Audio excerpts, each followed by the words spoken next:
friends, welcome back. As you know, this is me Tariq Zaman. Today I'm here present with you all today. So dear student, today we are going to how to translate a complicated sentences into English. और जो sentences मैं आप लोगों को बताने वाला हूँ ये हमारे साथ एक प्रॉपर स्ट्रक्चर के बुनियाद पर ये हमारे साथ इंग्लिश में ट्रांसलेट हो सकते हैं। विदाउट प्रॉपर स्ट्रक्चर आप इस तरह सेंटेंसेस को इंग्लिश में कन्वर्ट यानी ट्रांसलेट नहीं कर सकते। फॉर एग्जाम्पल एक हमारे साथ एक जुमला है, आपने कहाँ तक पढ़ा है, आपने कहाँ तक पढ़ा है, आपने कहाँ तक लिखा है, आपने कहाँ तक याद किया है, आपने कहाँ तक जाना है। तो इस तरह सेंटेंसेस को आप सिंपल स्ट्रक्चर की बुनियाद पर आप इसे ट्रांसलेट नहीं कर सकते। इसके लिए हमारे साथ एक प्रॉपर स्ट्रक्चर यूज होता है जो कि मैं आप लोगों के साथ शेयर करने वाला हूँ। तो आइए चलते हैं सेंटेंसेस की तरफ, जो कि मैं पहले सेंटेंस को लिखूंगा और इसके बाद आप लोगों के साथ इसका जो स्ट्रक्चर है, प्रॉपर स्ट्रक्चर है, वो भी आप लोगों के साथ शेयर करने वाला हूँ। सो मैं यहाँ पे एक सेंटेंस लिख लेता हूँ कि आपने कहाँ तक पढ़ा है, आपने कहाँ तक पढ़ा है, आपने कहाँ तक लिखा है, आपने कहाँ तक याद किया है, आपने कहाँ तक जाना है। तो इस तरह ये मजीद भी सेंटेंसेस है हमारे साथ। अगर आपने एक सेंटेंस का स्ट्रक्चर सीख लिया कि इस सेंटेंस को हम कन्वर्ट किस तरह कर सकते हैं, तो इसी स्ट्रक्चर के बुनियाद पर आप हजारों सेंटेंस को ट्रांसलेट कर सकते हो। तो आइए चलते हैं स्ट्रक्चर की तरफ। स्ट्रक्चर हमारे साथ कुछ यूं है कि सबसे पहले आपने लगाना है हाउ फार। सबसे पहले आपने स्ट्रक्चर में क्या लगाना है, हाउ फार। इसके बाद आपने अब लगाना है हेल्पिंग वर्ब जो कि है हमारे साथ हैज एंड हैव।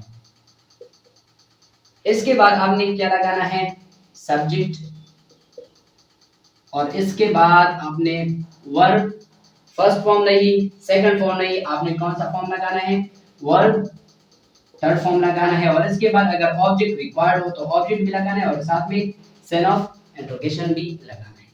तो सबसे पहले आपने हाउ फार लगाना है। हाउ फार यहाँ पे बिल्कुल मस्ट है। अगर आपने यहाँ पे हाउ फार नहीं लगाया तो आप इस तरह सेंटेंसेस को ट्रांसलेट नहीं कर सकते। अगर ट्रांसलेट भी कर दिया तो आपका ये सेंटेंस क्या होगा, रॉन्ग होगा, यानी आपका ये सेंटेंस गलत होगा।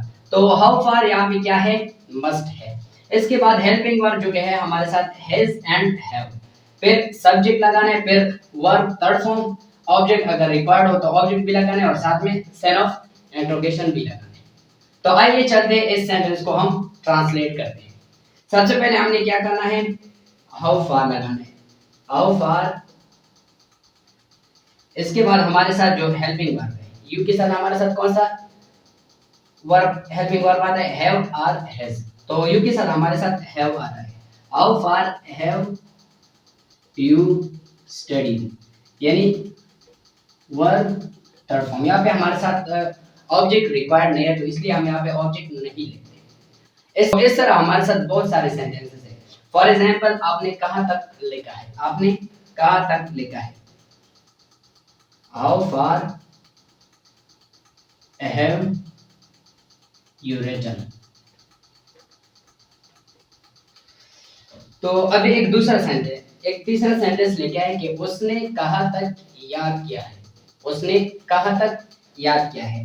तो इस तरह सेंटेंस को भी हम इसके मुताबिक ट्रांसलेट कर सकते हैं। फॉर एग्जांपल हाउ फार, अभी हमारे साथ उसने के लिए हमारे साथ क्या चीज इस्तेमाल होता है, ही इस्तेमाल होता है, यानी सब्जेक्ट हमारे साथ ही इस्तेमाल होता है। ही के साथ हम जो हेल्पिंग वर्ब लगाते हैं वो हमारे साथ हैज है।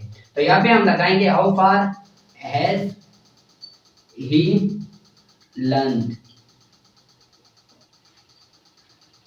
तो ये था हमारे साथ एक प्रॉपर स्ट्रक्चर जो कि इस तरह सेंटेंसेस के लिए सूटेबल है। इस तरह सेंटेंसेस को आप इसी स्ट्रक्चर की बुनियाद पर ट्रांसलेट कर सकते हो, यानी इंग्लिश में कन्वर्ट कर सकते हो।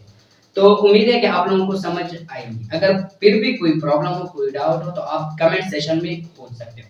और जाते जाते मैं आप लोगों को एक सेंटेंस बताने वाला हूं जो कि आपने उसी सेंटेंस को कमेंट सेशन में इंग्लिश में ट्रांसलेट करना है।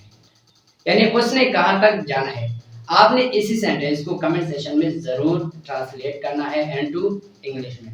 तो इंशाल्लाह मिलते हैं नेक्स्ट वीडियो में, तब तक अपना ख्याल रखिएगा। खुदा हाफिज़।